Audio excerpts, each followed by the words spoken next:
Bien, je vous propose de commencer. Bonjour. J'espère vous avoir convaincu, ou en tout cas indiqué jusqu'à présent que Homo sapiens pouvait éventuellement être rebaptisé Homo microbicus. Ce dont je vais essayer de vous convaincre aujourd'hui, c'est que d'Homo microbicus à Homo obesus, il y a peut-être un petit pas à franchir qui nous sera aidé par le microbiome. J'ai mis ça sous forme un petit peu caricaturale. Bien entendu, ce qu'on va essayer de discuter plus sérieusement, c'est du rôle du microbiome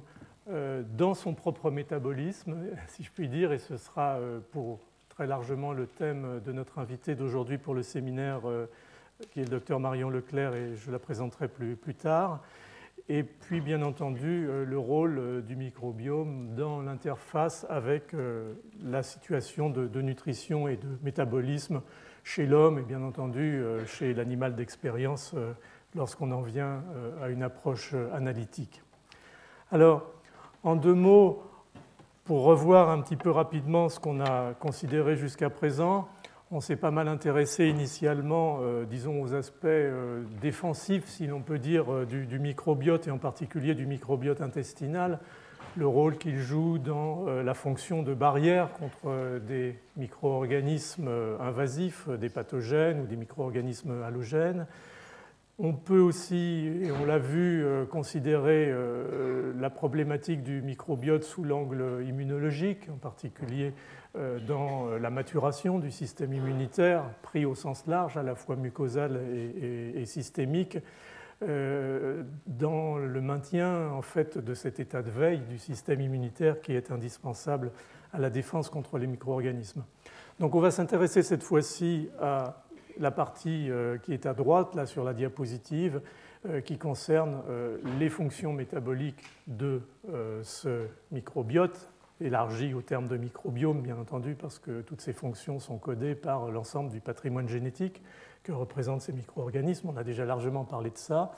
Et comment, finalement, ce métabolisme de ces micro-organismes peut impacter à la fois sur la physiologie, sur l'homéostasie chez l'homme, mais aussi, bien entendu, à l'occasion de ce qu'on pourrait appeler des dérapages aigus ou chroniques, donner lieu à un impact négatif, pathologique sur le métabolisme humain ou animal. Donc on va essayer de rester dans cette zone de fonction métabolique. Alors, la première chose à dire, et je le répète parce que ça va bien entendu conditionner pas mal des éléments qu'on va considérer, en particulier les voies métaboliques, en particulier les métabolites terminaux qui vont éventuellement s'insérer dans le métabolisme humain. On parle ici bien entendu de la flore microbienne intestinale et en particulier colique, car il y a très peu d'exemples jusqu'à présent d'études sur l'effet nutritionnel, local ou métabolique d'autres microbiotes. Donc on parle de l'intestin, en particulier du côlon, et donc on parle essentiellement d'une flore anaérobie, largement anaérobie, avec de façon très minoritaire, ce qui ne veut pas dire sans importance, un certain nombre de micro-organismes aéro-anaérobies. Donc vous avez déjà ces termes en tête, les firmicutes, qui sont pour l'essentiel des bactéries à gram positif, anaérobies, à bas GC, c'est-à-dire avec un pourcentage de GC faible, et des bactéries qui sont ce qu'on appelle EOS, c'est-à-dire pour l'essentiel extremely oxygen sensitive, c'est-à-dire très sensibles à l'oxygène, d'où cet écosystème très particulier anaérobie du tube digestif. La grande majorité de ces microbes sont bien entendu, comme on l'a déjà dit, largement incultivables. Et puis, d'autre côté, si on peut dire, de cet arbre phylogénique, on a les bactéroïdes ETS, qui sont pour l'essentiel des bactéries à gram négatif, là aussi très largement incultivables et bien entendu anaérobies et parfois, pour la plupart, anaérobies strictes. Donc on a quelque chose de très complexe auquel on ajoutera très rapidement un phylum d'archébactéries. Donc si on regarde, et on va voir là apparaître un certain nombre des stars qui vont revenir dans le propos, si on regarde la structure de ce microbiote intestinal, qu'on sort un petit peu de ces arbres phylogéniques, On se retrouve donc avec ces bactéroïdétes qui comportent pour l'essentiel, encore une fois, toutes ces bactéries sont des grammes négatifs à anaérobie. On va parler par exemple de Prevotella et Xylanobacter qui sont capables de dégrader les glycanes. Donc on commence à avoir aussi, à partir des espèces ou des genres, un certain nombre de fonctions qui se dégagent dans cette problématique de métabolisme et de nutrition. Les firmicutes qui incluent les ruminococcus, les clostridium, les lactobacilles, dont certains, vous le savez, sont considérés comme des bactéries probiotiques et utilisées comme telles.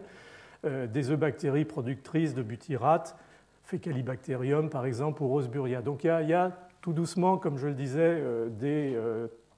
éléments d'information qui apparaissent par rapport au métabolisme. Les actinobactéries, Collinsella, Bifidobacterium, là aussi on est dans le cadre de souches et éventuellement probiotiques, mais surtout je dirais dans le cadre de micro-organismes pionniers dans la colonisation initiale du tube digestif, et on en reparlera, ça a d'ailleurs été l'objet d'une question la semaine dernière. Et puis sortant de ce monde des anaérobies, des protéobactéries qui sont pour l'essentiel des bactéries aéro-anaérobies, en particulier toute la famille des Escherichia, les Desulfovibrio, Verrucomicrobia, Akkermansia, qui est un micro-organisme un petit peu vedette dans la mesure, on y reviendra rapidement, où il est capable, du fait d'un équipement en mucinase extrêmement important, de dégrader les mucines du tube digestif et joue probablement un très très important dans cette homéostasie, car les mucines sont très difficiles à dégrader autrement et il faut l'aide là aussi des bactéries pour arriver à cet effet. Et puis je vous avais dit qu'il y avait un phylum qui était tout à fait intéressant, on y reviendra, qui sont les Euryarchaeota. C'est un phylum qui lui appartient aux archébactéries et qui contient en particulier un genre qui s'appelle Methanobrevibacter, avec une espèce Methanobrevibacter smithii par exemple, qui est très important parce que ces bactéries sont essentielles dans le métabolisme final du calcium, du carbone, excusez-moi, et la capacité, par exemple, de synthétiser du méthane, du CH4, qui est une fonction qui n'est pas faite par le monde bactérien, qui nécessite donc ces archébactéries. Donc on est d'emblée, et ce sera un peu aussi le thème de la présentation de Marion Leclerc,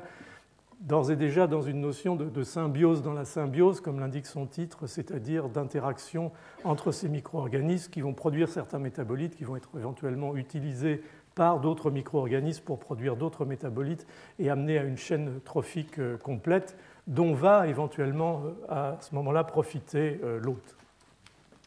Alors,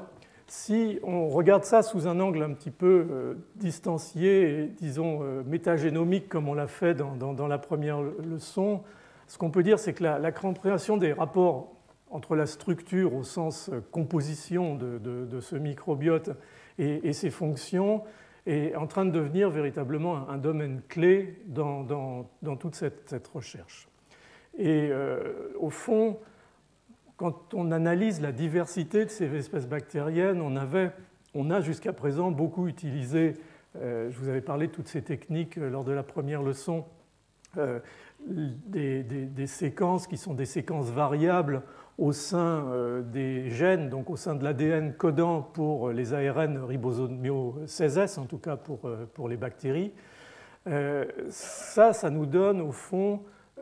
lorsque les séquences sont dans un catalogue, et elles le sont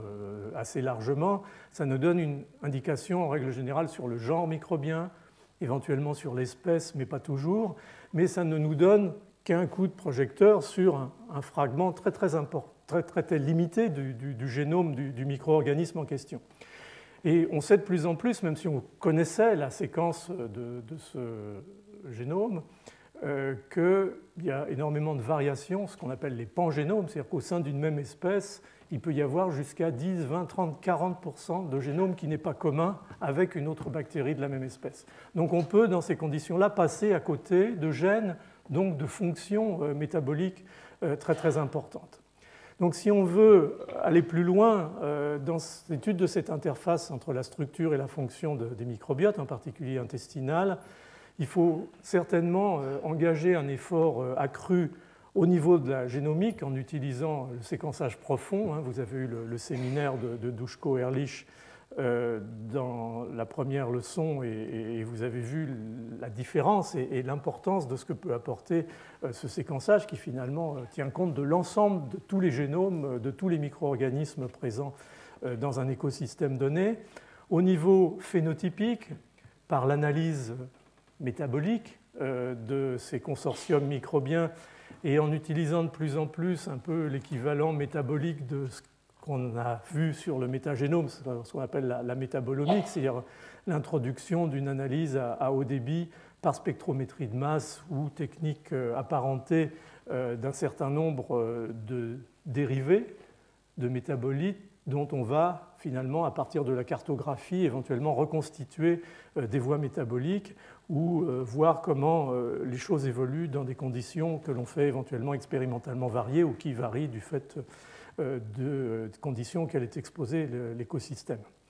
Et puis, quelque chose sur lequel j'insiste toujours beaucoup, parce que ça c'est un peu ma tradition d'avoir étudié beaucoup la pathogénicité, c'est d'essayer de rentrer au-delà de ces analyses globales dans une véritable analyse fonctionnelle de cette interface, et en particulier ce qu'on appelle entre guillemets les crosstalks, c'est-à-dire le dialogue moléculaire qui s'établit entre ces micro-organismes et l'hôte, et à partir de ces dialogues moléculaires, essayer de reconstruire l'ensemble du système.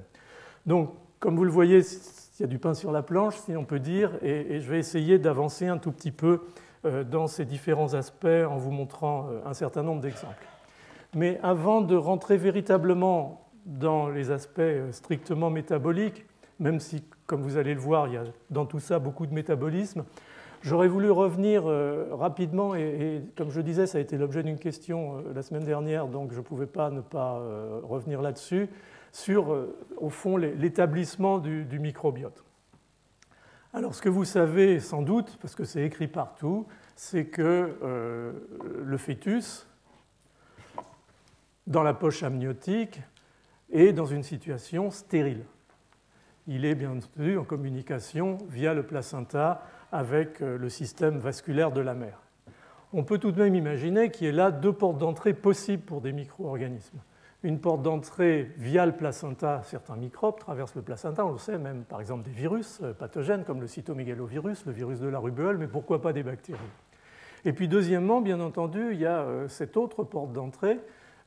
qui est le canal cervical, et là on pénètre dans la cavité utérine, et au fond, bien sûr, il y a cette membrane, mais si cette membrane était un peu peureuse, si certains micro-organismes avaient la capacité de traverser, même en nombre très très limité,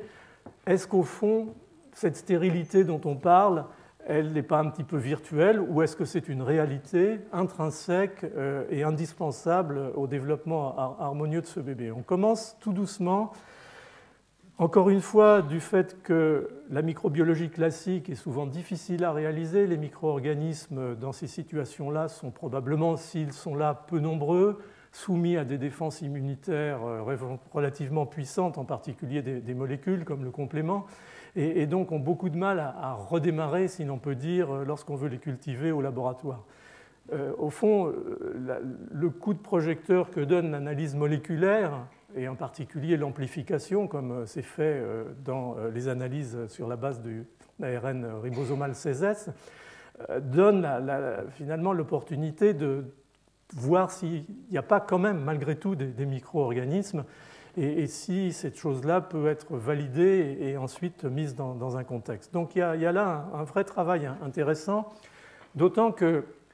on l'a dit déjà plusieurs fois, on le redira, cette étape initiale, quel que soit le moment, probablement pour l'essentiel et très largement post-natal, mais pourquoi pas un petit peu avant, va considérablement conditionner le comportement de futurs petits-enfants, à la fois dans la maturation de son système immunitaire et éventuellement dans des événements métaboliques à venir. Donc il y a un vrai domaine là dans le périnatal et la microbiologie, le microbiote et l'autre qui est très intéressant à commencer à analyser. Alors, en fait, bon, j'ai mis il y a très peu de publications. qui montre une éventuelle présence de micro-organismes dans la période prénatale. On convient, comme je le disais, que l'environnement intra-utérin du fœtus est stérile jusqu'au moment de la délivrance et, comme je l'ai rajouté, jusqu'éventuellement à preuve du contraire. Donc, est-ce que des bactéries peuvent être trouvées dans l'environnement utérin? Alors, il y a des travaux qui ont montré que l'ADN, par exemple, là on parle tout de suite de méthodes moléculaires et d'amplification de lactobacillus et de bifidobactères, qui vont être des colonisateurs précoces du tube digestif, peuvent être retrouvés, par exemple, la diapo était avant, dans le tissu placentaire. On voit aussi dans certaines études que des micro-organismes peuvent être associés éventuellement même en très faible quantité. Probablement, il y a un effet, bien entendu, d'amplification des méthodes de PCR dans le liquide amniotique. Donc, au fond, il y a peut-être la possibilité que l'enfant ait vu, avant sa naissance, des micro-organismes. Il y a aussi la possibilité, en fait, qu'il ait vu par l'intermédiaire du passage de la barrière placentaire, non pas des micro-organismes, mais des fragments de micro-organismes, des PAMP, comme on dit, des fragments de peptidoglycanes, des fragments d'endotoxines, des éléments qui éventuellement ont pu préparer son système immunitaire à quelque chose avant la naissance. Et donc, comme je vous le disais, tout ça, c'est un domaine en pleine évolution auquel il faut prêter pas mal d'attention. Par exemple, expérimentalement, si on gave une souris avec Enterococcus faecium, on peut retrouver la présence de ce micro-organisme en toute petite quantité, bien entendu, dans le liquide amniotique, si c'est une souris enceinte qui a été gavée par ce micro-organisme. Donc il y a la possibilité d'un passage probablement hématogène, et donc la question de savoir si l'enfant qui naît passe véritablement d'un environnement totalement stérile à un environnement totalement peuplé de micro-organismes, ou est-ce qu'il avait déjà eu quelques petits signaux antérieurs, et si c'était le cas, qu'est-ce que ça aurait pu amener sur la programmation de son système immunitaire, en particulier au moment de la naissance. Donc tout ça est en cours dans un certain nombre d'études. Au fond, peut-être c'est des contaminations. On sait que la PCR, de temps en temps, il y a quelques accidents avec des primers contaminés. Néanmoins, si c'était une réalité, quel va être l'impact sur la colonisation? C'est très très difficile à dire parce qu'en fait, vous savez que le contenu intestinal du nouveau-né qu'on appelle le méconium va assez rapidement contenir des micro-organismes, mais dans cette situation finalement de progressif contact avec les microbes, est-ce que les microbes qu'on y trouve étaient déjà là avant en très petite quantité ou sont en train de s'implanter là parce que l'enfant maintenant est exposé au monde microbien? Ça reste bien entendu une question ou un point d'interrogation. Mais on peut imaginer qu'encore une fois, le passage simplement de produits microbiens, d'ADN non méthylé par exemple, qui est caractéristique des prokaryotes, puisse déjà activer, entraîner un biais de la réponse immunitaire déjà vers une réponse TH1, en quelque sorte préparer un petit peu, entraîner le nouveau-né avant sa naissance à ce qui va être son nouveau monde, c'est-à-dire le monde microbien.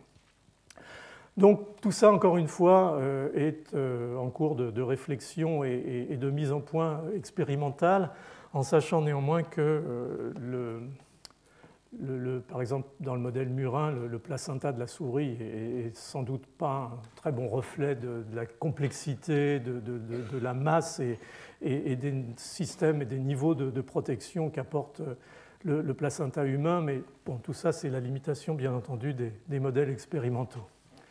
Alors, il y a aussi quelque chose qui est intéressant, parce que maintenant que la métagénomique est en train de rentrer en routine, il y a beaucoup d'analyses qui sont faites dans des situations cliniques ou physiologiques, en fait, qui posent quelques questions. On sait, et maintenant c'est très clair, qu'un fort pourcentage, ça dépend des études, par exemple des accouchements avant terme, sont attribués à des infections vaginales. Mais malheureusement, le traitement antibiotique, même préventif, ne diminue pas la fréquence de ces accidents. Donc quel est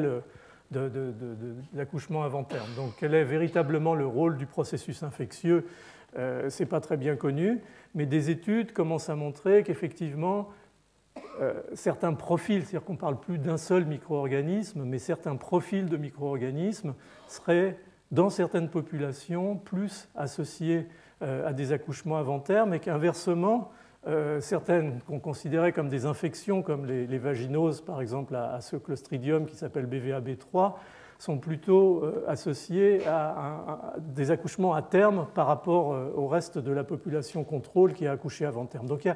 y a tout un monde ici dans le microbiote ou le microbiome vaginal en particulier par rapport au terme qui est en train là aussi d'émerger, avec à la clé bien entendu toute une réflexion sur ce que peuvent être des rééquilibrages de la flore vaginale pour essayer de prévenir ce type de situation. Alors, là, on est resté dans cette période périnatale et dans cette notion de pré-contact éventuellement avec le monde microbien, mais clairement, bien entendu, l'élément essentiel, c'est après la naissance, et c'est la construction du microbiote intestinal qui va se faire, comme je vous l'avais dit dans la première leçon, largement dans le courant de la première année, avec une stabilisation au bout de 2 ou 3 ans. Donc ce qui est assez intéressant, c'est qu'en fait, il y a une assez grande divergence au démarrage, on va revenir dessus, pourquoi,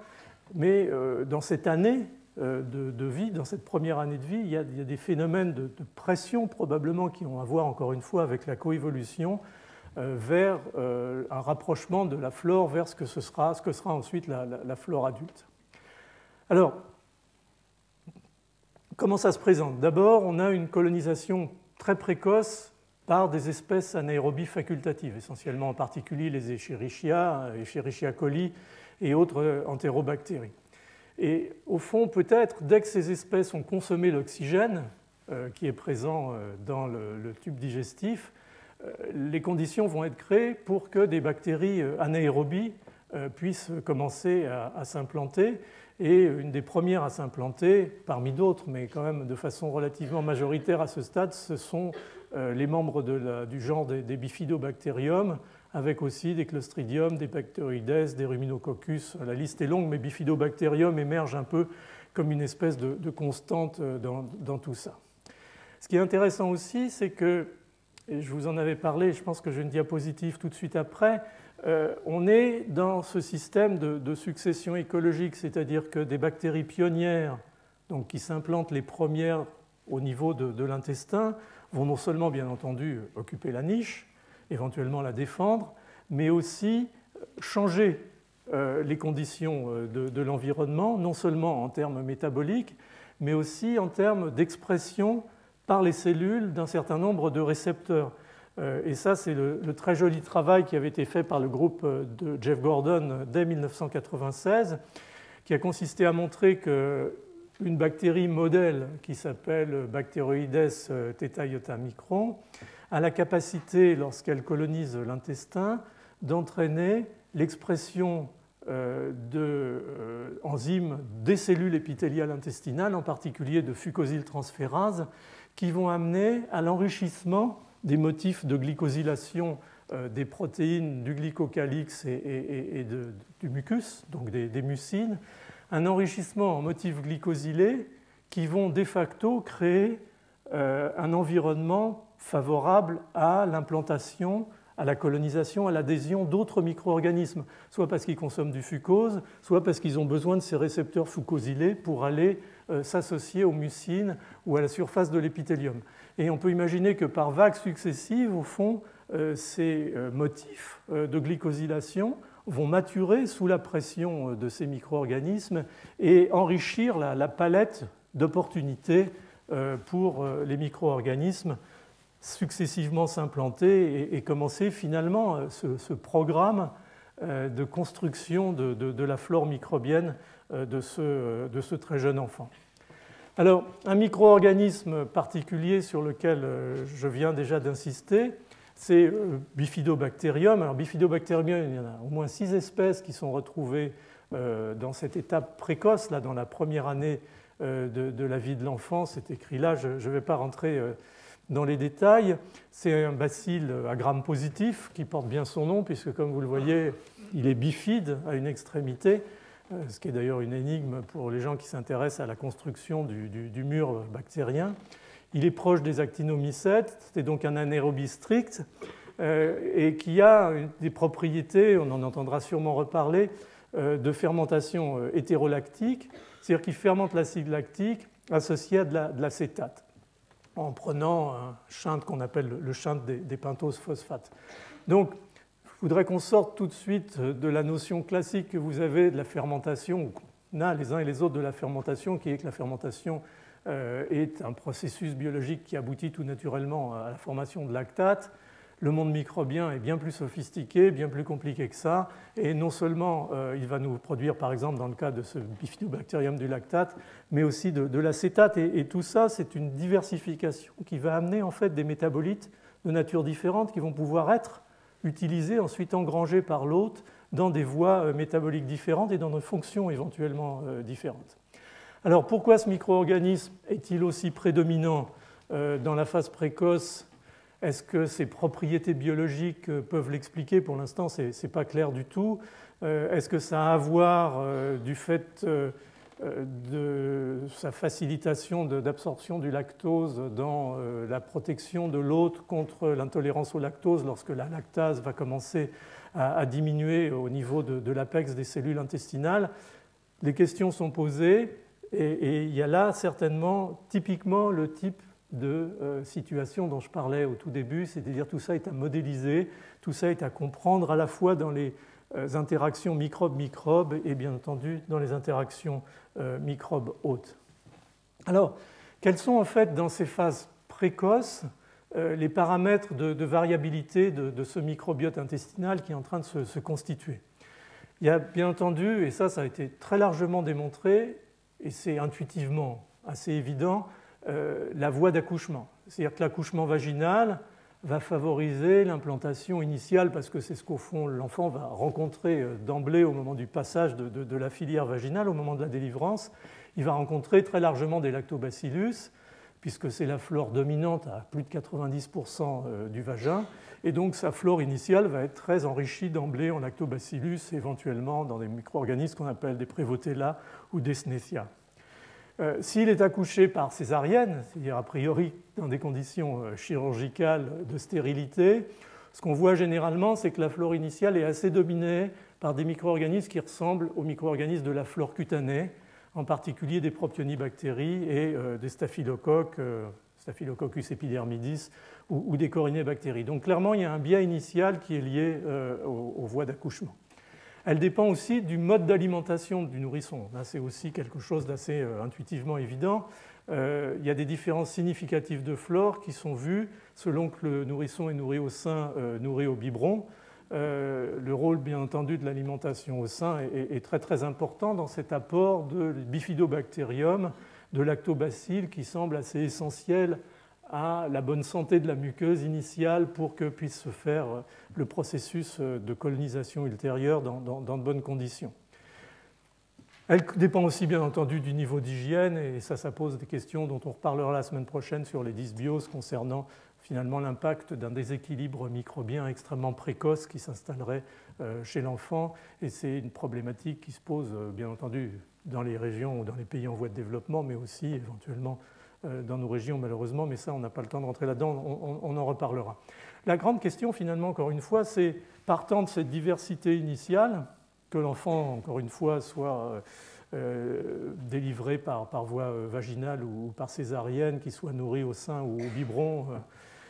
qu'est-ce qui fait que tout ça va finir par se remodeler et aboutir à une flore adulte dans, encore une fois, les 2-3 années qui suivent, avec un corps microbien ou un corps microbiomien, si l'on peut dire, assez standard et cohérent. Tout ça est encore très très mal connu. Alors il y a d'autres paramètres de variabilité du microbiote intestinal. Le temps de gestation est un paramètre. Par exemple, les enfants prématurés ont, dans les semaines ou mois qui suivent la naissance, une flore intestinale, un microbiote, et essentiellement, là on pourra dire un microbiome, extrêmement, enfin beaucoup plus restreint en diversité génique et donc possiblement offrant moins d'opportunités immunologiques et métaboliques que les enfants qui sont nés à terme. Est-ce que ça a à voir avec la prématurité elle-même? Est-ce que ça a à voir avec l'environnement hospitalier, les antibiotiques qui ont été très largement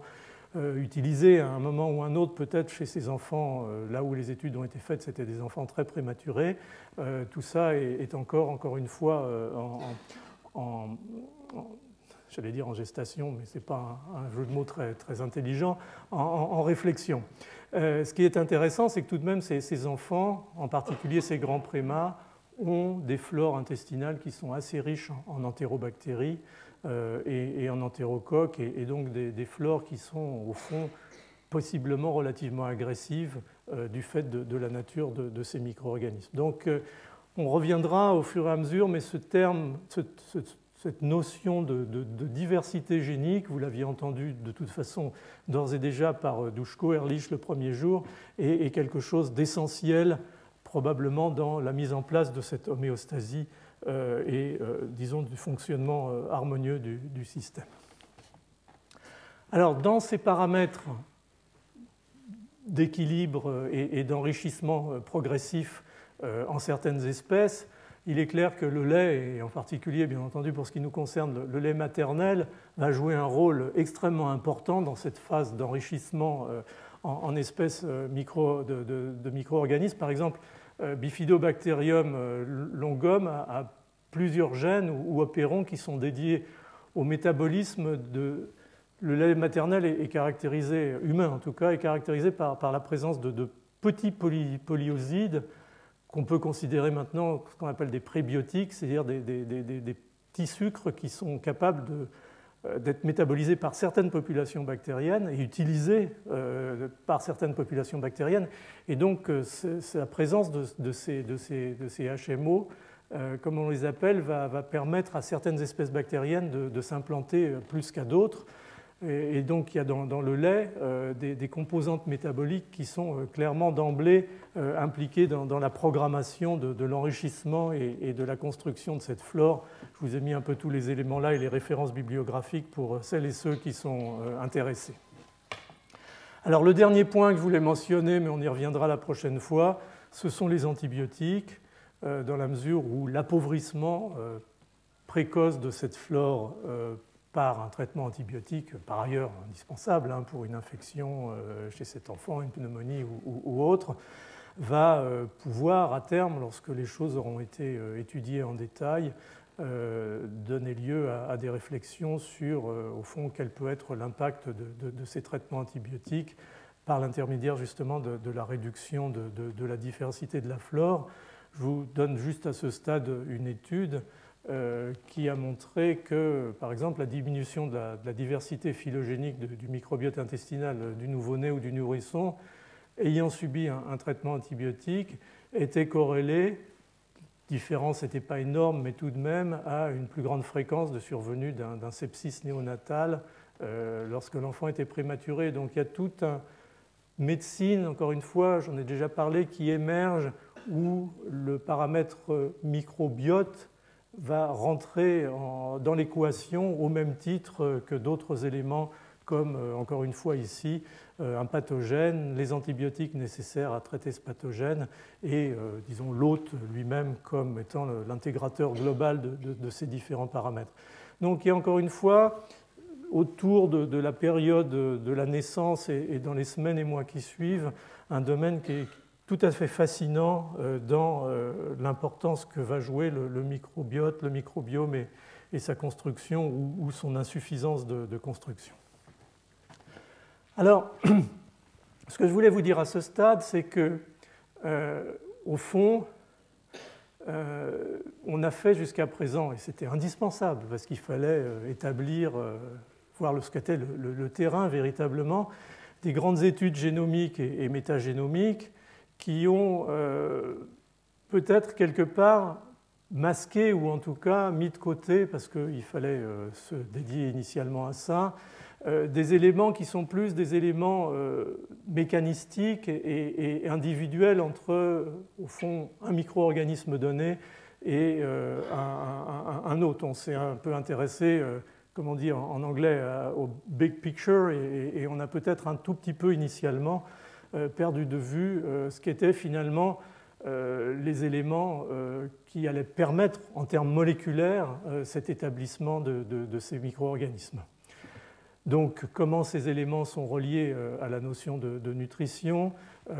qu'est-ce qui existe comme niveau de recouvrement entre le pool de gènes nécessaire à optimiser la croissance in vitro, in vivo, jusqu'à quel point la structure du microbiote influence la colonisation, est-ce que c'est quelque chose qui est un phénomène propre à chaque espèce, quel est le rôle véritable de l'immunité de l'hôte dans cette colonisation? On avait dit la semaine dernière, dedans, dehors, dehors, dedans, tout ces crosstalk entre l'hôte et son microbiote sont des éléments importants, y compris dans la construction de ce microbiote. Mais ce que je voulais vous mentionner rapidement, c'est un exemple que j'ai pris dans le laboratoire, qui est celui peut-être de cette étape où maintenant il faut aussi rentrer, qui est l'étape analytique. C'est-à-dire comment peut-on, en termes génétiques et moléculaires, analyser ce qu'est l'étape d'implantation ou les étapes d'implantation, d'établissement d'un micro-organisme dans son environnement et en particulier dans l'environnement intestinal. Alors là, je prends l'exemple d'un travail récent du laboratoire qui a été fait par une chercheuse postdoctorale qui s'appelle Hélène Licandro-Serrault, qui travaille d'ailleurs qui a été formée à Dijon en microbiologie et en génétique des lactobacilles. Donc on s'est intéressé au génome de Lactobacillus casei, une souche classique dont le génome est déjà d'ailleurs séquencé, parce qu'on pensait que c'était un bon exemple de ce que pouvait être une étude, au-delà de ce qu'on avait pu faire antérieurement sur l'établissement, la colonisation, l'invasion par un pathogène, de ce que pouvait être l'établissement d'un micro-organisme symbiotique. Donc Lactobacillus casei, c'est un génome d'environ 3 millions de paires de bases, environ 2900 gènes. Sans doute 10 à 20% de ces gènes sont essentiels, c'est-à-dire que si on mutagénise cette souche, on ne pourra jamais avoir ces mutations parce qu'elles sont létales pour le micro-organisme. Et il y a un petit tiers de ces gènes dont, sur la base de la séquence, on ne peut absolument pas prédire la fonction de la protéine qui vont coder. Il y a en plus un plasmide ajouté, mais dont la fonction pour l'instant n'est pas très claire. Alors ce qu'Hélène a fait initialement, en particulier en collaboration avec une chercheuse qui s'appelle Pascale Serror, c'est de mettre en place une méthode de ce qu'on appelle la génétique réverse, c'est-à-dire de pouvoir mutagéniser, de façon globale, gène par gène, si on peut dire, l'ensemble du génome de Lactobacillus casei, ce qui n'est pas une mince entreprise. Ce n'est pas une mince entreprise parce que jusqu'à présent, personne n'avait réussi, donc sauf elle, à mutagéniser ce génome, dans la mesure où Lactobacillus a un très bas taux de transformation, a énormément de mal à faire rentrer de l'ADN dans ce micro-organisme. Les souches sont souvent résistantes aux antibiotiques et il faut bien entendu des marqueurs de résistance de façon à sélectionner l'introduction des plasmides, des transposons qui vont être nécessaires à cette mutagénèse. Et souvent, du fait de l'existence de plasmides résidents, il y a des phénomènes de ce qu'on appelle incompatibilité, c'est-à-dire un plasmide chasse l'autre et s'il y en a un qui est implanté, il ne laisse pas les autres rentrer pour des mécanismes moléculaires qui ont été décrits il y a pas mal d'années. Donc il a fallu développer des outils pour la mutagénèse et c'est donc ce qu'a fait Hélène et publié en 2012. Mais ayant ces outils en main, il fallait maintenant vraiment procéder à la mutagénèse de l'ensemble du génome. Alors pour réussir à faire ça, au fond, il faut réussir à intégrer de façon aléatoire sur l'ensemble des gènes du micro-organisme une structure génétique mobile qu'on appelle un transposon. Et de façon à pouvoir avoir quelque chose qui soit propre, on est obligé, bien entendu, au fur et à mesure, de se débarrasser des vecteurs, des systèmes qu'on a utilisés pour introduire ce transposon à l'intérieur du génome du micro-organisme. Alors, ce qu'on a fait, c'est d'utiliser deux types de plasmides.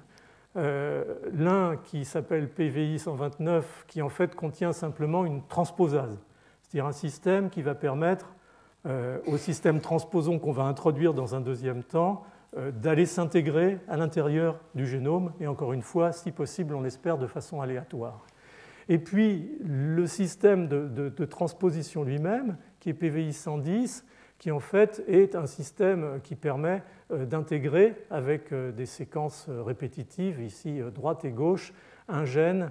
qui code pour la résistance à l'érythromycine, ce qui va permettre bien entendu de sélectionner le mutant en faisant pousser les micro-organismes sur l'érythromycine.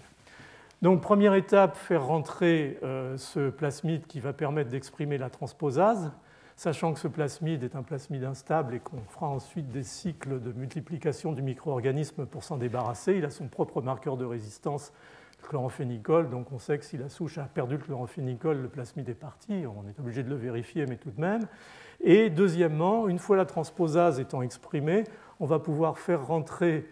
cet élément transposable, le PVI 110, et grâce à la présence de la transposase, attendre qu'il aille s'intégrer dans les gènes différents gènes de ce génome. Et puis, trentaine de générations de croissance pour se débarrasser du plasmide qui est la translocase, et on a quelque chose de relativement propre avec un certain nombre de mutants. Et dans la banque initiale qui a été construite, on a obtenu environ 10 000 mutants. Alors, les choses n'en sont pas restées là parce que ce qu'on voulait, c'est à terme pouvoir identifier des mutants qui ne seraient pas capables de s'implanter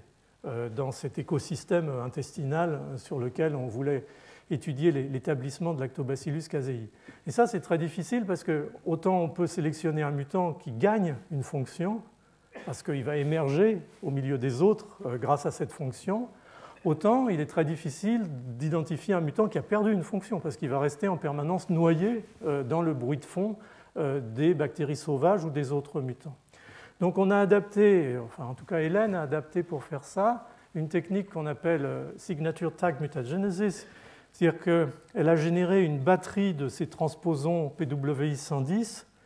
environ 80, qui avaient chacun cloné en fait, ici c'est le jaune ou le violet, un petit tag qui correspond à une petite séquence qui est différente, donc il y a 80 séquences différentes dans chacun donc, de ces transposons qui vont être utilisés. Ce qui fait qu'une fois qu'on a généré la banque de mutants, on est capable, au fond, sachant qu'il y a cette librairie de petites séquences, de pouvoir identifier entre ce qu'on appelle le input pool, c'est-à-dire les bactéries qu'on met initialement, et l'output pool, qui sont les bactéries qu'on récupère après avoir été challengées par le système in vivo. On est capable, par PCR, sur des fragments qui correspondent à ce petit tag, d'aller identifier finalement la mutation particulière. Donc ça a été un travail de 2 ans qui a finalement abouti à la capacité d'obtenir un certain nombre. Alors après, on ordonne ce sont des boîtes dans lesquelles il y a des puits. Chaque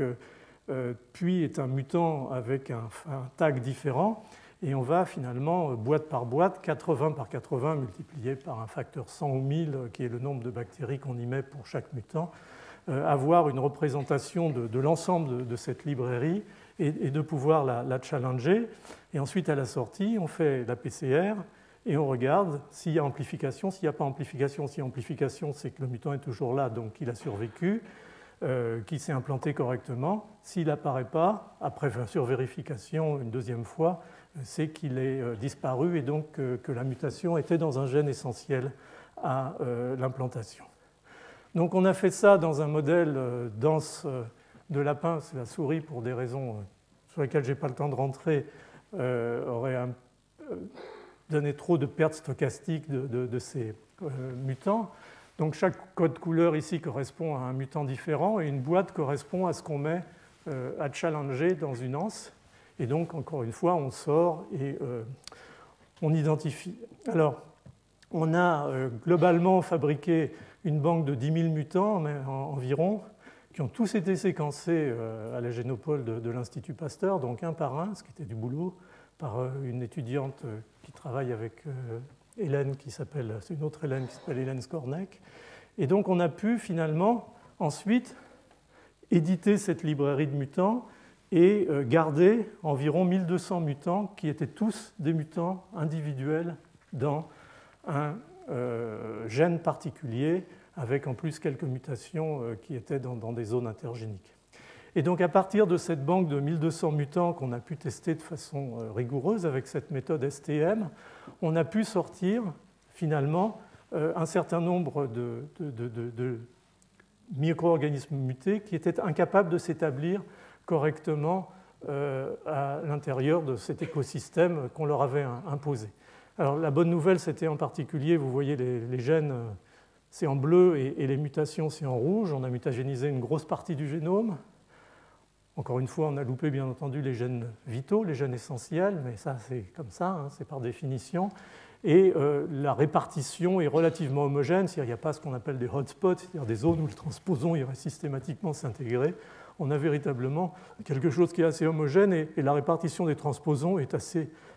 identique à la répartition statistique des gènes sur ce chromosome. Et donc à partir de là et à partir de la séquence de ces environ 70 mutants, 70 mutations qui ont été identifiées comme empêchant la colonisation de l'intestin, on a pu identifier un certain nombre de voies qui sont très largement des voies métaboliques, qui sont essentielles à la survie d'un micro-organisme de type lactobacille quand il accède finalement à cet environnement intestinal. Alors, on a identifié des mutations dans des transporteurs d'acides aminés, on a identifié des mutations dans ces systèmes de ce qu'on appelle de sensing transcription, qui sont des systèmes à deux composants. On a identifié des transporteurs de sucre, en particulier le transport du mannose est vital pour le micro-organisme, pour sa survie. On a montré que la fermentation hétérotrophique, la production de lactate, était essentielle à la survie du micro-organisme dans l'intestin, ou en tout cas à son établissement. On a montré que la biosynthèse d'acides aminés comme la cystéine et la méthionine, les acides aminés soufrés, était vitale aussi pour ces micro-organismes, probablement parce que la cystéine et la méthionine sont des acides aminés toxiques pour l'épithélium intestinal, donc ils sont très rapidement métabolisés par l'hôte, ce qui fait que le pool, et on l'a vérifié en métabolomique, d'acides aminés disponibles dans la lumière intestinale est très très faible, pour ne pas dire nul, ce qui fait que la bactérie doit produire sa propre cystéine et sa propre méthionine pour survivre dans cet environnement intestinal. Et puis quelques mutations intéressantes sur lesquelles on travaille actuellement dans la translocation des acides lipotécoïques et dans la maturation finale du peptidoglycane, donc du mur bactérien. Donc on a finalement ce qu'on rêvait d'avoir, c'est-à-dire une vraie cartographie et une vraie finalement analyse fonctionnelle pangénomique de lactobacilles. Et maintenant, on peut travailler à essayer de mieux comprendre justement ces interactions, puisqu'on connaît les gènes et on connaît les fonctions qui sont vitales pour cette survie du micro-organisme dans la lumière intestinale. Donc c'était juste pour vous montrer que, encore une fois, au-delà de ces approches globales, il va falloir aussi qu'on complète maintenant par des approches qui sont plus des approches analytiques et que la génétique microbienne reprend ses droits, ce qui est une petite satisfaction personnelle. Alors, d'autres groupes font des choses similaires. Par exemple, Sarkis Masmanian, dont je vous ai déjà parlé, avec Bacteroides fragilis, je ne vais pas rentrer dans les détails de propriétés de Bacteroides fragilis parce qu'on en a déjà parlé, mais qui devient une espèce d'autre micro-organisme modèle de la compréhension de l'interface entre symbiote et hôte, en particulier dans l'environnement du système immunitaire. Ce que Sarkis a pu mettre en évidence dans un papier publié récemment dans... je ne sais pas si la diapo est passée ou non. Oui, c'était là. Donc, a pu montrer qu'il existait un gène qu'il a appelé CCF, en fait, qui permet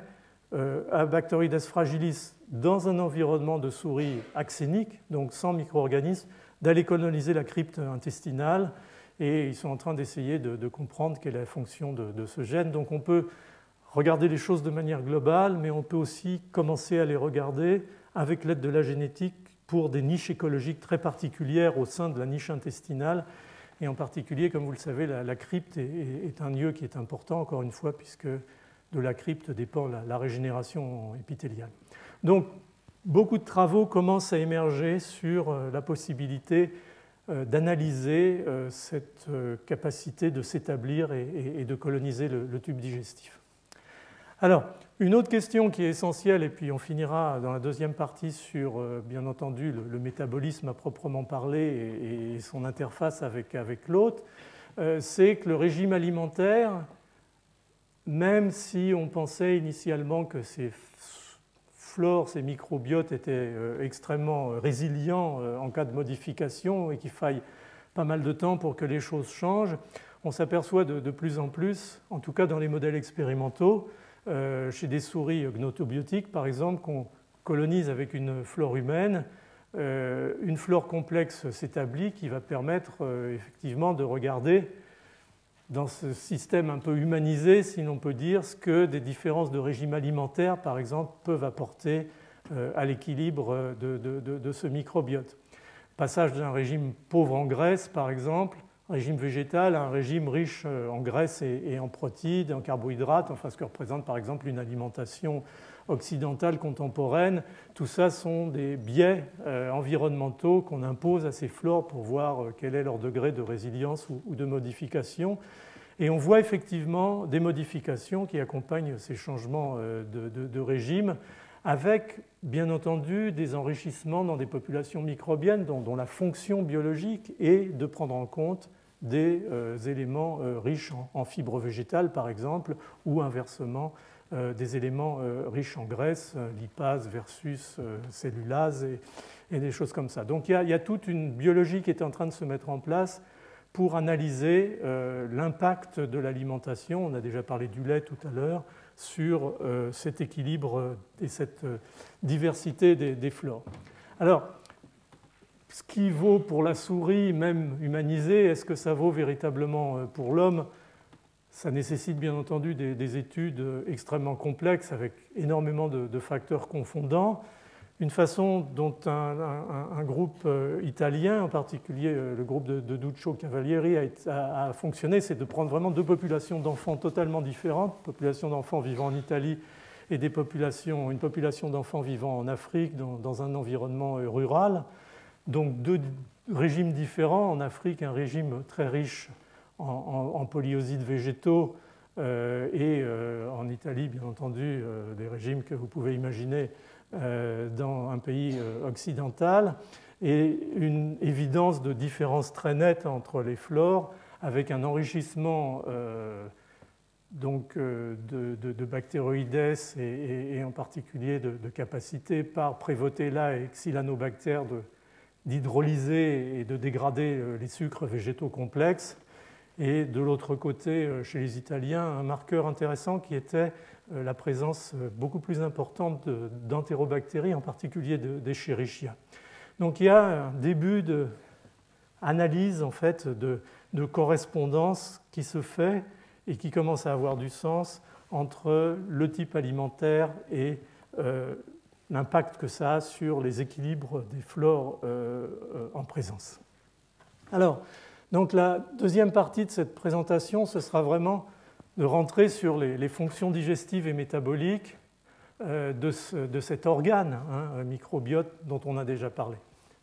Alors c'était dans une première diapositive, je le redis rapidement, on ne va pas rentrer dans tous les détails bien entendu, mais cette flore microbienne en particulier colique, elle a des propriétés métaboliques qui sont tout à fait essentielles et complémentaires à des propriétés qui sont manquantes chez l'homme. En particulier, bien entendu, la biosynthèse de vitamines, vitamine K, coagulation, les folates, la cobalamine pour la vitamine B12, tout ça étant vraiment important dans l'érythropoïèse en particulier, la biotine, la thiamine, la riboflavine. Thiamine, c'est important pour la trophicité du système nerveux. Bien entendu, la ration vitaminique que nous procurent les bactéries est insuffisante pour couvrir les besoins nécessaires, mais elle joue un rôle néanmoins important. L'autre aspect, c'est bien entendu, on va y revenir, la fermentation et la méthanogénèse, parce que nous n'avons pas, en tant qu'eucaryotes complexes, et en particulier hommes, l'équipement enzymatique indispensable à simplifier et digérer ces sucres complexes, en particulier les sucres végétaux. Il y a aussi une fonction dans la régulation du métabolisme des acides et des sels biliaires, des fonctions microbiennes dans la régulation du métabolisme de la choline, et puis éventuellement de certains acides aminés. Mais on va vraiment se centrer sur la fonction fermentaire, méthanogène, et éventuellement donc son interface avec l'hôte et ce qu'elle peut nous apporter, voire en excès, à certains égards. Alors, quels sont les... Si vous pouviez faire un effort pour arrêter ça, ce serait vraiment sympa. Quels sont les substrats qui sont au fond essentiels à ces processus fermentaires, en particulier dans la lumière du côlon? Donc il y a bien entendu des hydrates de carbone, l'amidon, prenez le riz par exemple, ou la farine, les fibres, les polyosides végétaux, la cellulose en particulier, qu'on trouve beaucoup dans des légumes bien sûr, des sucres non absorbés, le raffinose, le stachyose et des polydextroses. Mais restons surtout sur la notion d'amidon et de fibres végétales. Des protéines aussi vont alimenter éventuellement, qu'elles soient alimentaires ou endogènes, comme les enzymes pancréatiques, ces voies qui vont aboutir à la fermentation. Et puis d'autres protéines, d'autres sucres complexes comme les glycoprotéines. On a parlé des mucines, par exemple, qui sont dégradées par les enzymes des bactéries intestinales et des mucopolyosides. Quand on regarde une souris, par exemple, on a parlé des souris sans flore, des souris axéniques, leur intestin est gorgé de mucine, avec des sécomes qui sont extrêmement volumineux, parce qu'il n'y a pas la flore intestinale pour les digérer et les dégrader, donc elles continuent à en fabriquer et ça s'accumule. Donc il y a une vraie fonction, encore une fois, est apparue très vite en comparant les souris sans germes, les souris axéniques aux souris conventionnelles, qui fait du sens. Alors, très rapidement sur le métabolisme de ces micro-organismes, parce que Marion vous en parlera. Encore une fois, il ne faut pas voir uniquement tout ça en fermentation purement productrice de lactate, comme montré sur cette diapositive de base, mais en des phénomènes beaucoup plus complexes, en particulier par exemple la dégradation de la cellulose, qui va amener, suite à la fonction des cellulases et à l'entrée des sucres qui vont être produits simplifiés dans le cycle fermentaire, à la production d'un certain nombre de métabolites terminaux, qui sont en particulier ce qu'on appelle des acides gras volatiles ou des acides gras à chaîne légère, short chain fatty acids en anglais, on garde maintenant un petit peu ce sigle, qui sont l'acide acétique, l'acide propionique, l'acide butyrique, et puis éventuellement à côté de ça le lactate, et je vous ai mis là en bas la structure de la molécule de ces acides acétiques, propioniques et butyriques. Donc ça, c'est ce que finalement va produire très largement cette flore intestinale par ces processus de fermentation, encore une fois en plus du lactate, et qui va servir à la fois probablement aux équilibres de ces flores elles-mêmes, mais aussi avoir un impact sur l'hôte. Donc je pense que je vais vous passer les schémas et simplifier simplement donc, en disant qu'on part des carbohydrates complexes, les bactéries les simplifient en sucres beaucoup plus simples, vont les transformer bien entendu en pyruvate, et du fait du passage dans cette voie de la glycolyse anaérobie, donner lieu à la production de ces acides aminés à chaîne courte, en gros en moyenne 60% d'acétate, 20% de propionate, 20% de butyrate, et plutôt en production de gaz, en particulier du CO2, de l'hydrogène et du méthane, sachant que le CO2 est en fait essentiellement transformé en méthane par ces méthanobactéries, ces archébactéries dont on a parlé. Alors une partie se retrouve, bien entendu, tout ça se retrouve dans les fesses, une partie, les gaz volatiles vont être éventuellement émis, je ne rentre pas dans les détails, et les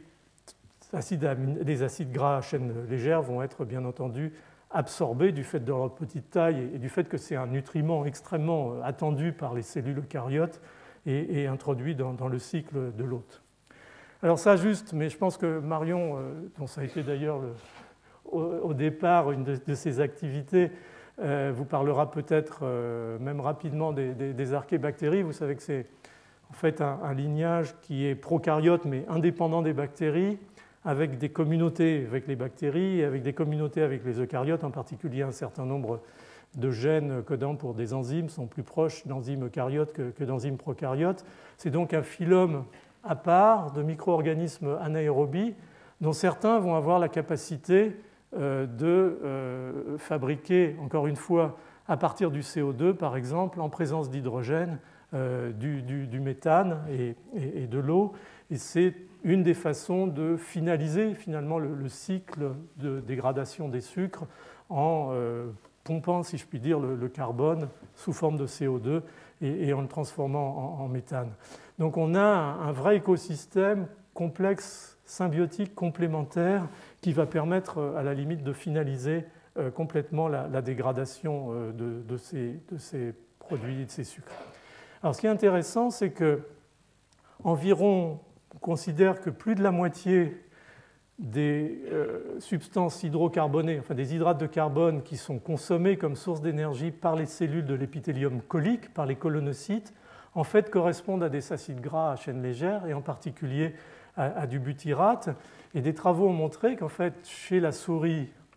sans germe, chez la souris axénique, le côlon souffrait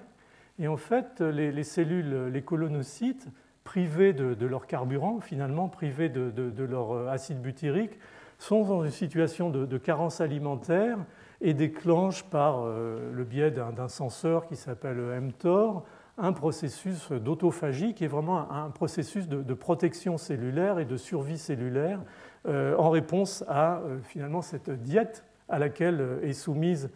où est soumis la cellule ou l'épithélium colique en l'absence de ce carburant acide butyrique. Donc c'est un vrai exemple d'écosystème symbiotique là, qui n'a même pas besoin d'être commenté, je dirais,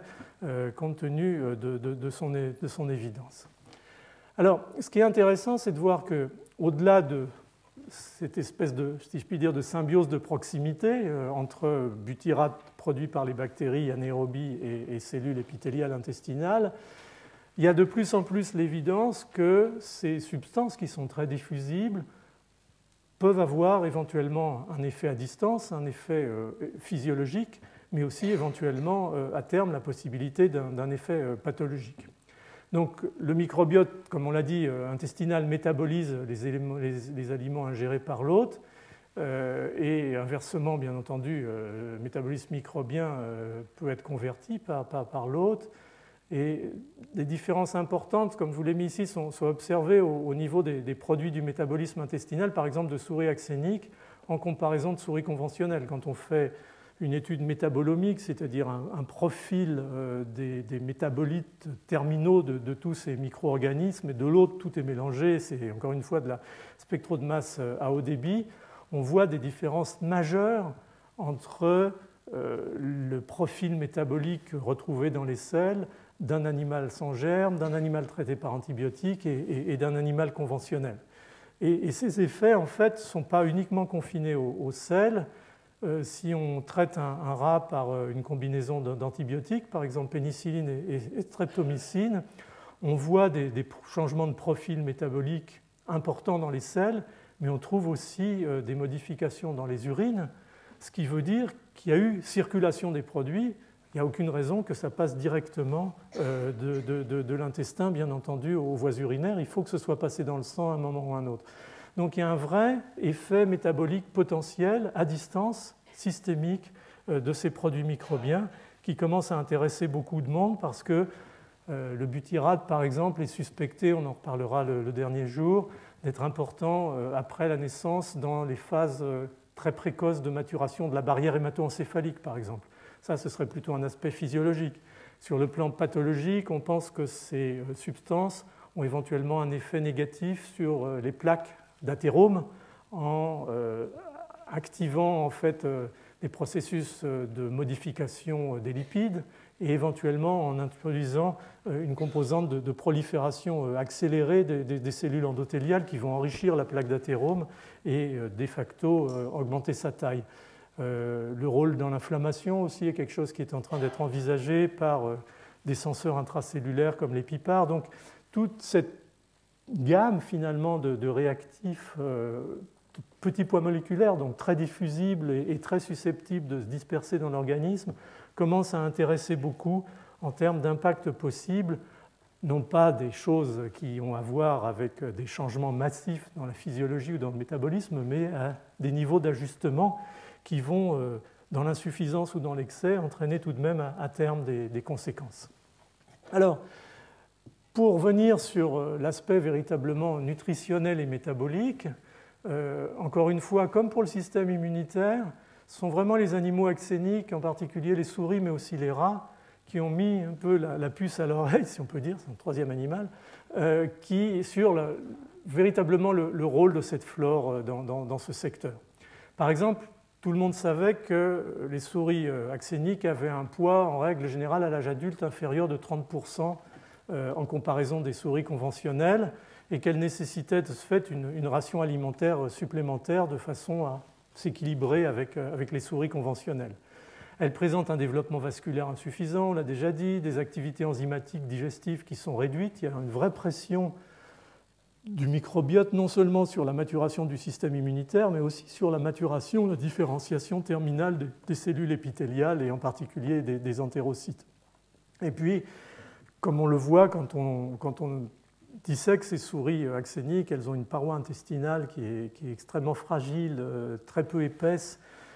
donc un certain nombre, encore une fois, de caractéristiques qui signent le rôle qu'a le microbiote dans le développement final de ces animaux. Alors, j'ai retrouvé une observation pionnière, ce que j'appelle pionnière, parce qu'en fait, qui est assez peu citée, mais qui, je pense, a quand même dû probablement allumer une petite lumière chez pas mal des chercheurs qui s'intéressent à ces aspects-là à l'heure actuelle. Ça a été publié au tout début des années 80. C'est un chercheur qui en fait étudiait des rats, Wistar, axéniques, et en fait montrait que ces rats excrétaient 87%, quasiment 100% plus de calories dans leurs fesses que des rats conventionnels, ce qui était vraiment bizarre. Donc sans flore, le rat perd des calories, élimine des substances caloriques. Et cette perte compensée, bien sûr, par une augmentation des apports alimentaires. Donc, les rats axéniques, au fond, à la fois sans doute perdent, sont incapables de fixer, mais aussi sont incapables d'extraire des calories de la ration alimentaire qu'on leur donne. Et tout ça, c'est vraiment cristallisé, je dirais, par un papier qui est sorti ou qui a été publié en 2004 par un chercheur suédois, Fredrik Backhead, qui était à ce moment-là en stage postdoctoral dans le laboratoire de Jeff Gordon à Washington University. On a déjà parlé de Jeff préalablement. Et ce travail, je connaissais bien d'ailleurs Frédéric, parce que j'avais été son opposant lors de sa thèse au Karolinska quelques années avant. Le travail de Fred a vraiment marqué une étape en montrant que le microbiote intestinal, chez la souris bien entendu, pouvait être considéré comme un facteur environnemental qui régulait le stockage des graisses, ce qu'on appelle en général l'adiposité. Donc, les expériences qui ont été réalisées dans le cadre de cette étude ont véritablement montré qu'à partir de cette ration alimentaire, qui était traitée bien entendu par la flore colique, et dans une situation qui ne se présentait pas bien entendu chez la souris axénique, on voyait apparaître une masse graisseuse plus importante chez l'animal qui avait cette flore intestinale. Et donc les souris axéniques, même en présence d'une ration alimentaire normale ou augmentée, étaient incapables d'assurer le développement correct de cette adiposité. Donc c'était vraiment la première évidence que des graisses corporelles étaient, dans leur établissement, influencées de façon très significative par la présence du microbiote. Et en fait, au-delà donc de cette notion d'acide gras à chaîne légère, on rentrait dans une notion de stockage et dans une notion éventuellement de signalisation amenant à cette adiposité. Donc, le schéma tel qu'il s'établit à l'heure actuelle est un peu un schéma à 2 étages, si vous voulez. Le microbiote va prendre en charge ces fibres végétales, va les dégrader en oligos et en monosaccharides, va les faire rentrer dans la chaîne de glycolyse anaérobie avec à la sortie ces acides gras à chaîne légère, on l'a dit, hein, en particulier l'acide butyrique. Et cet acide butyrique, au fond, il va avoir plusieurs fonctions. La première, lui-même ainsi que d'autres comme l'acétate et le propionate vont passer dans le foie par la veine porte et être incorporés dans les processus de lipogénèse et de néoglycogénèse. Il va bien entendu servir de nourriture aux colonocytes, comme on l'a dit, c'est normal et c'est bien que le côlon fonctionne correctement physiologiquement dans tout ce système, mais il va aussi servir de régulateur au niveau intestinal et à distance, par l'intermédiaire en particulier de mécanismes épigénétiques dans l'expression d'un certain nombre de fonctions métaboliques. Donc, au-delà simplement du stockage et de la lipogénèse et de la néoglycogénèse, on voyait déjà surgir quelque chose qui a à voir avec la signalisation. Donc ça, c'était un des premiers papiers qui vraiment plantait ce décor sur la biosynthèse des lipides, l'adiposité et la nécessité d'un microbiote. La deuxième expérience, ça a été publié en fait l'année suivante dans Nature, qui est un peu un de ces papiers historiques qui pavent ce genre d'études. C'est le travail, encore une fois, du groupe de Jeff Gordon par Peter Turnbow, qui montrait en fait que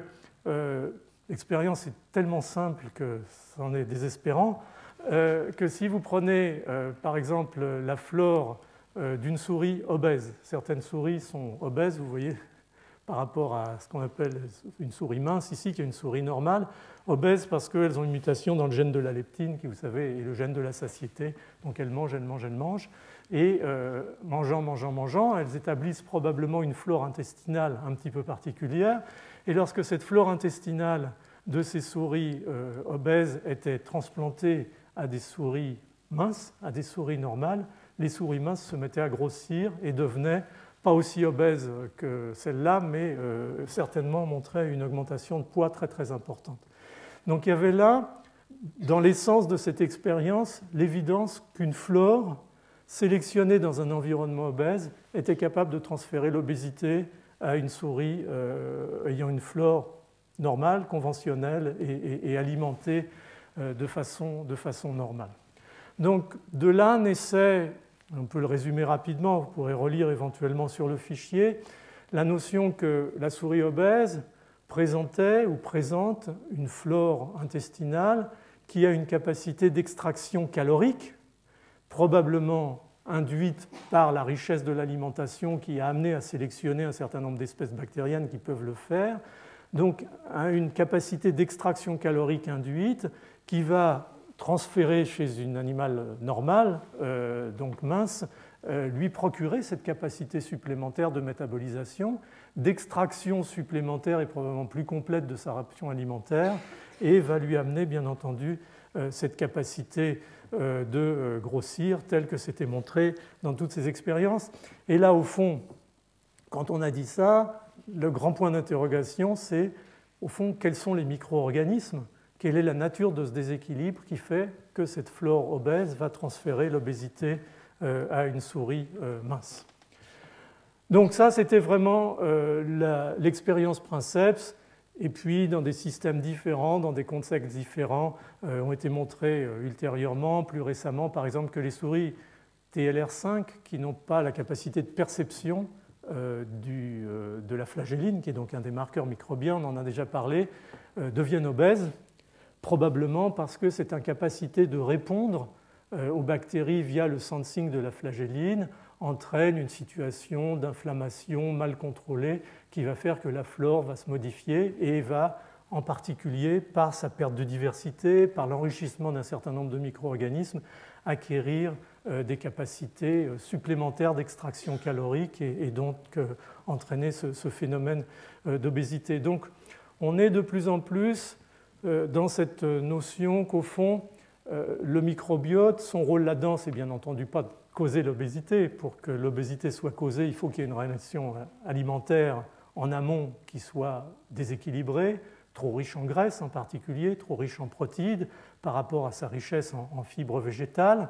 Donc cet élément-là reste l'élément primordial de l'obésité, plus éventuellement des facteurs génétiques et métaboliques d'autres natures, environnementaux. Mais la nature de la flore, du microbiote, de par sa capacité d'extraction calorique, va, du fait de son adaptation, servir finalement de maillon probablement entre la diète, le régime déséquilibré et la construction progressive de l'adiposité excessive par l'intermédiaire de ces différentes voies qu'on a déjà mentionnées, y compris probablement par l'intermédiaire de l'induction de neuromédiateurs qui vont assurer la satiété et qui ne sont pas exprimés, par exemple, dans des systèmes où le microbiote est altéré. Donc on a un vrai paysage qui est en train de se construire avec le microbiote servant un peu de plaque tournante de perception au fond de l'environnement alimentaire et d'envoi de signaux aux différents organes essentiels dans la lipogénèse et la néoglycogénèse, en particulier bien entendu le foie et le tissu graisseux en général, en particulier le tissu graisseux qui est autour des structures mésentériques.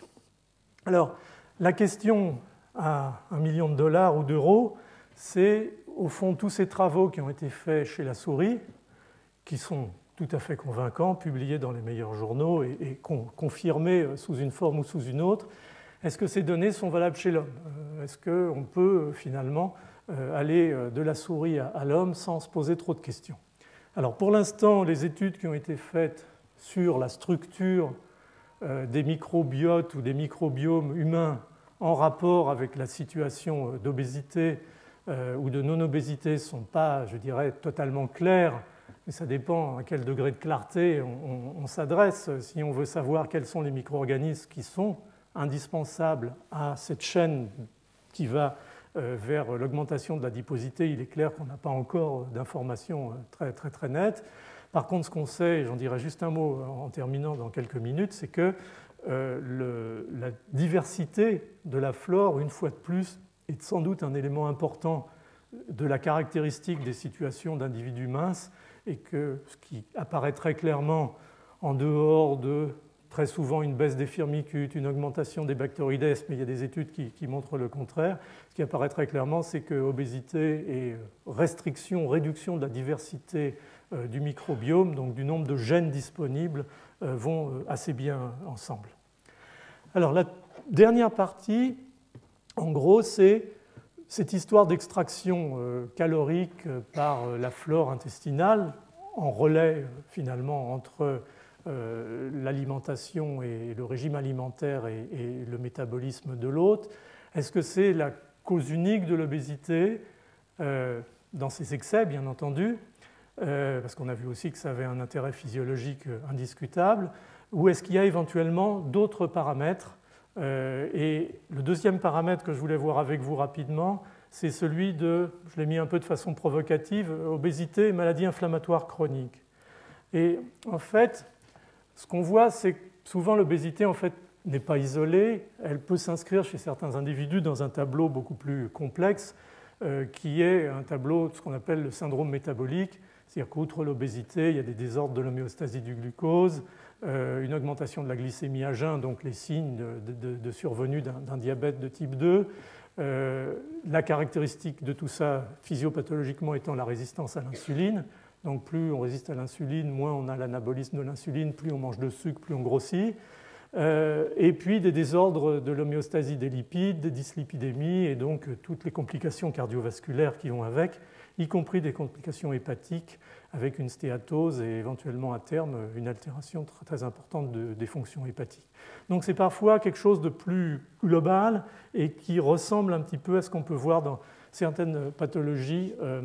inflammatoires. Et au fond, ce qu'ont vu très rapidement certains auteurs, en particulier un chercheur français avec qui je travaille et discute beaucoup, qui est Rémi Burcelin à Toulouse, l'idée que au fond, l'obésité était peut-être liée aussi à, encore une fois, au-delà des aspects d'excès nutritionnel ou de déséquilibre nutritionnel, à une pathologie inflammatoire globale, systémique, liée à une perméabilité de la barrière intestinale à des facteurs microbiens, en particulier à de l'endotoxine. On a déjà parlé de l'endotoxine, qui est naturellement contenue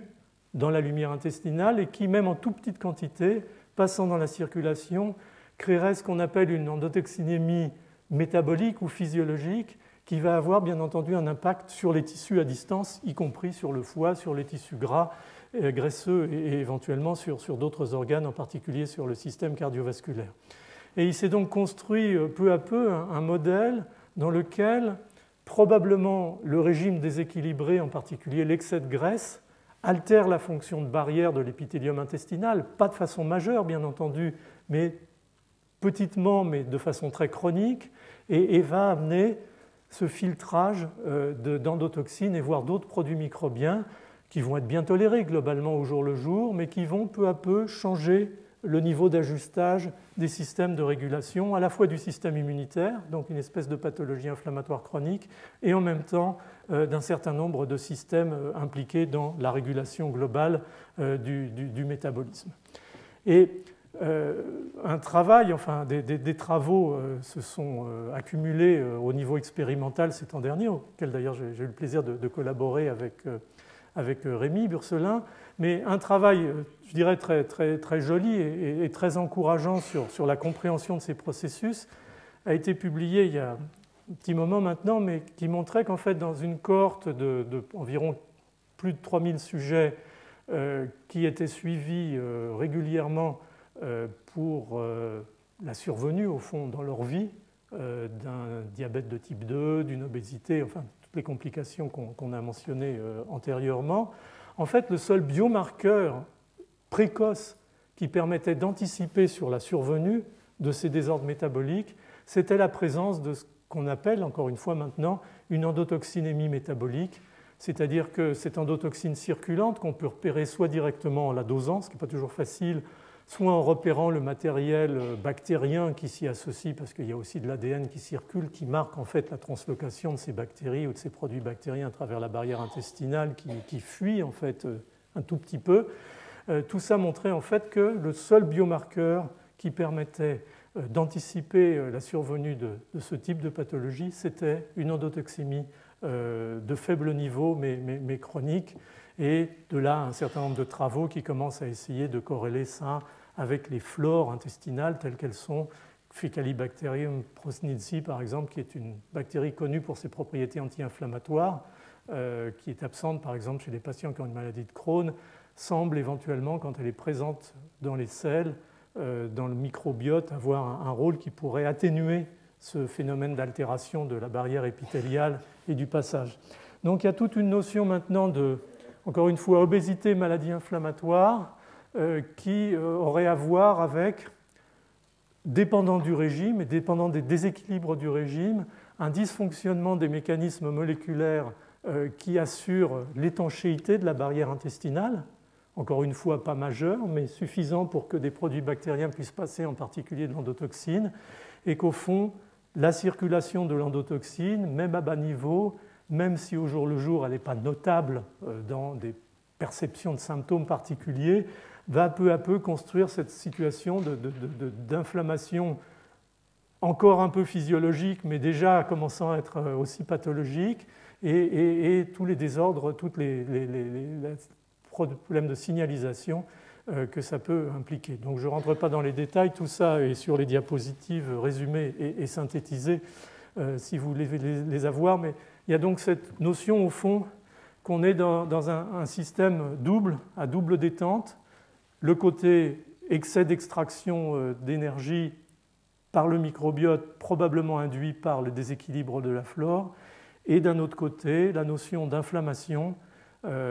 chronique à bas bruit, d'endotoxinémie métabolique, mais encore une fois, il y a sans doute d'autres facteurs microbiens associés à l'endotoxine. L'endotoxine, c'est un peu le nez au milieu de la figure, mais ce n'est pas nécessairement le seul produit bioactif dans tout ça, qui va aboutir à la périphérie, à la phosphorylation du domaine cytoplasmique du récepteur de l'insuline, puisqu'on sait que l'inflammation entraîne des modifications de fonctionnement et est probablement un des facteurs importants de résistance à l'insuline,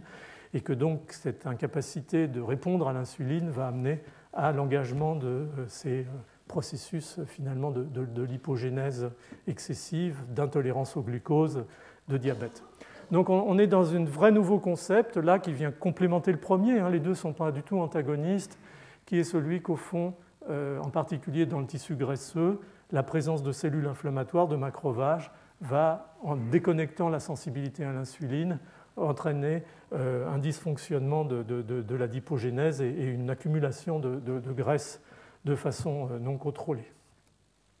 Donc on est, encore une fois, maintenant dans une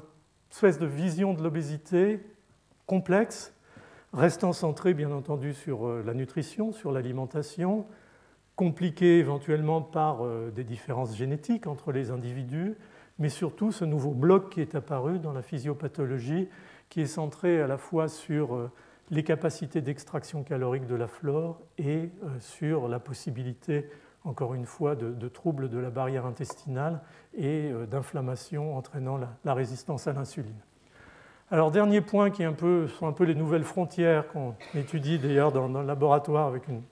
chercheuse postdoctorale qui s'appelle Asma Tazi, qui est est-ce que le microbiote aussi a la capacité de jouer sur le transport des lipides, par exemple dans l'intestin. Et il commence à y avoir des évidences d'ailleurs par un travail qui a été publié l'année dernière dans un modèle expérimental qui est le modèle du poisson, du zebrafish, du fait que la présence du microbiote et même certaines bactéries en particulier facilitent le transport des lipides depuis la lumière intestinale lorsqu'ils ont été simplifiés par la lipase pancréatique. Ils subissent une simplification, en particulier en acides gras, en monodiglycérides. À partir des triglycérides initiaux, ils sont capturés par les cellules de l'épithélium intestinal. Ils sont réestérifiés dans le Golgi, dans le réticule endoplasmique et sécrétés du côté basal sous forme de triglycérides, ce qu'on appelle les kilomicrons. Et donc tout ce processus semble être accéléré ou accentué en tout cas par la présence d'un microbiote. Les vésicules lipidiques sont plus grosses, plus denses, on en retrouve plus, y compris dans le foie. Donc il y a un vrai effet sur le transport des lipides qui est une des nouvelles éléments ou un des nouveaux éléments dans la compréhension de cette interface avec le microbiote. Donc le dernier élément, la dernière diapositive, en fait, je l'ai empruntée à Dushko et aux travaux qui ont été faits par l'intermédiaire de MetaHit et d'un programme qui est soutenu par l'ANR, par l'Agence nationale de la recherche, qui s'appelle MicroObese, qui montre au fond qu'on est peut-être là effectivement dans un concept assez complexe, mais que quand on regarde sur des sujets véritablement maintenant et pas uniquement dans des modèles expérimentaux, on commence à voir apparaître la nature de cette complexité. Par exemple, chez des sujets danois obèses, c'est le travail qui a été fait par Pedersen et c'est inclus dans cette étude globale que mènent Dushko et ses collaborateurs. Les individus qui ont, encore une fois, comme je disais tout à l'heure, une restriction de la diversité et du nombre de gènes et de la diversité génique de leur microbiome, ont plus de capacité à gagner du poids avec le temps que d'autres individus et ils présentent un contexte inflammatoire plus marqué avec un nombre plus élevé de facteurs de comorbidité. Donc plus le microbiome est contraint, restreint, plus, si vous voulez, la situation d'obésité et de cette espèce d'interface obésité-inflammation chronique est élevée. Et en gros, même chose pour l'étude qui a été faite sur des sujets français obèses, c'est l'étude de Karine Clément à la Pitié-Salpêtrière à Paris, enfin, sur une cohorte d'individus obèses qui sont suivis. Il y a un contexte inflammatoire plus marqué chez les individus qui ont encore une fois une diversité plus restreinte. Il y a plus de facteurs de comorbidité. Il y a une plus mauvaise réponse à la restriction calorique en termes de poids, de diminution d'adiposité, d'amélioration de l'impression générale et aussi, bien sûr, des petits symptômes d'inflammation, ainsi que des paramètres biologiques. Donc, pour l'instant, ce qui émerge vraiment, et peut-être Marion en dira deux mots aussi, c'est cette notion de nécessité d'une diversité microbienne de façon probablement à mieux gérer les situations. Et c'est le cas très clairement dans cette interface nutrition, régime alimentaire, microbiote et métabolisme de l'hôte. Alors ma dernière diapositive, c'est juste pour dire que peut-être il faut revenir de temps en temps aussi au modèle. J'ai beaucoup je dirais presque d'affection pour un jeune chercheur français très très brillant qui s'appelle François Lelier, qui travaille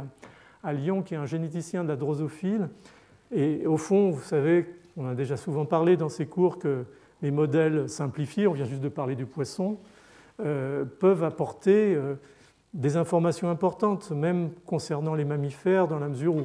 les voies importantes de signalisation dans l'immunité, dans le métabolisme, l'immunité c'est l'exemple des toll-like récepteurs, sont tellement importantes dans la survie de l'espèce et dans son évolution qu'elles sont maintenues à travers tous les phyla. Et ce qu'a montré François dans un papier publié il y a 2 ans maintenant dans Cell Métabolisme, c'est qu'en fait le microbiote, qui est un microbiote assez simple chez la drosophile, avec beaucoup d'actinobactéries, en particulier genre Bifidobacterium, la présence de ce microbiote était importante pour les étapes précoces de maturation et de développement de la larve, qui va amener bien entendu à la mouche. Et ce que montrait en fait François dans ce papier, c'est que quand vous mettez cet animal dans son cycle larvaire, puis allant vers la mouche adulte, dans des conditions de restriction alimentaire, l'activation de la voie mTOR amenait un système ou un élément de restriction calorique qui en fait explique la petite taille et probablement dans une certaine mesure le retard développemental de cet animal. Et lorsqu'il remettait une flore ou simplement un bifidobacterium, le cycle reprenait exactement le même que dans le système sauvage en termes de maturation de la larve et de sa taille et de son poids et de son développement. Et là, on rentre vraiment dans quelque chose qui est assez passionnant parce que, au fond, on a parlé de prise de poids, on a parlé d'adiposité, mais est-ce qu'il n'y a pas un rôle microbien quelque part, et c'est ce que nous dit cette drosophile ici, dans des choses beaucoup plus complexes et qui vont véritablement avoir plus avec le développement lui-même et avec la maturation, et peut-être l'avenir nous dira que le microbiote a aussi un rôle à jouer dans la maturation sexuelle, dans un certain nombre d'éléments qui ont été vus d'ailleurs dans d'autres circonstances dans les insectes, et que prendre du poids, ce n'est pas uniquement gagner de l'adiposité, dans le cas qui nous concerne, mais c'est aussi éventuellement se développer plus vite, grandir plus vite, et on reparlera la semaine prochaine éventuellement effectivement de ces notions de retard de croissance, de retard de développement, y compris neurologique en cas de malfonctionnement et de déséquilibre de ces microbiotes. Donc voilà, j'ai été un petit peu beaucoup trop long comme d'habitude, je vous demande de m'en excuser, comme d'habitude. Je vais, je pense, terminer là-dessus. La bonne nouvelle, c'est que c'est ma dernière diapositive, où c'était. Donc voilà, ce que je voulais essayer de vous donner, c'est un portrait général de la situation, à peu près là où on en est à l'heure actuelle, avec bien sûr, comme toujours, des insuffisances ou des choix ou des biais personnels. Mais je crois que je vous ai donné un certain nombre de pistes là qui sont intéressantes à analyser, à réfléchir. Vous avez bien entendu, vous aurez le PDF et toutes les références bibliographiques nécessaires si vous voulez relire tout ça.